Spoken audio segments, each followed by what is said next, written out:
people that software was going to be a lot more important than hardware in the information technology business, and you wanted to get involved in software.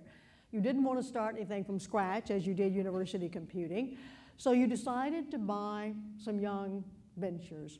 You bought about 35. Only one was unpleasant. The rest went very smoothly. And you put $2 million of your own and thought you would go to the markets, public or private, and raise the rest. And you said in your book that entrepreneurs who use only their own money wind up broke and sitting around reading books about entrepreneurs who find a way to use other people's money if they possibly can. Now, why do you feel that way? Well, I guess by getting my nose bloodied a lot, you know. Part of what I have had some big wins, but I've also had some big disasters. So it's the trick is to figure out how to keep them in balance, because you're not gonna get a hit every time you step up to the plate.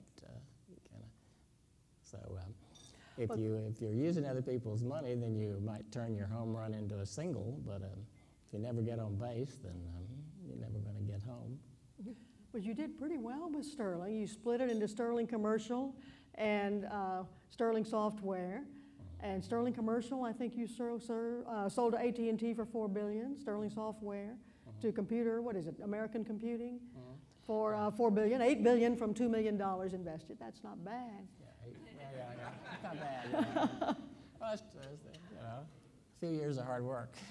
Yeah, quite a few years of hard work. By got a lot of good people, and along the way we created a lot of millionaires. That's one thing that I'm proud of in the different companies that we've done, is that we've created a lot of wealth for a lot of people. How did you get involved in the steakhouse business, in Bonanza Steakhouses? No, it was totally accidental.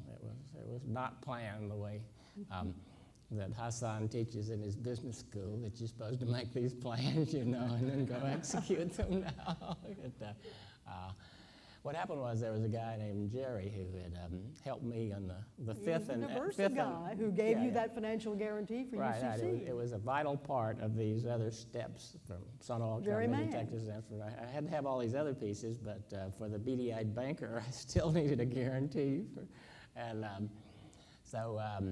But you know, time goes by and circumstances change, and Jerry's company had gotten in trouble, and he came around and said, "Can you help me? I've got the bank's foreclosing on the note. I've got this nice little steakhouse chain called Bonanza that's the collateral for the note, and if I can't pay the note, then you end up owning the steakhouses." And I said, "Oh Lord, I'm working, you know, 12 hours a day just trying to make the computing business work. I can't think about steakhouses.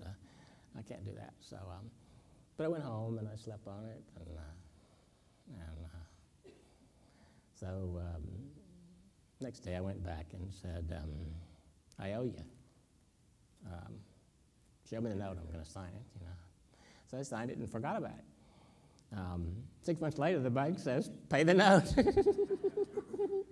So I was accidentally in the steakhouse business, and I went down to see if anybody who worked there knew anything about running a steakhouse, and saw the chairman. He was an ad guy. He didn't know anything about it. You know, fired him. You know, there was a president. You know, he didn't know anything about it. He was a buddy of some of the guys back in Diversa, so I fired him. Finally, I got a third guy who seemed to know something about it, so I made him president. And he said, "Well, Sam, I appreciate the promotion, but if you don't put more money in this business, we have to file for bankruptcy next week." So anyway, that's how I learned about the budget steakhouse.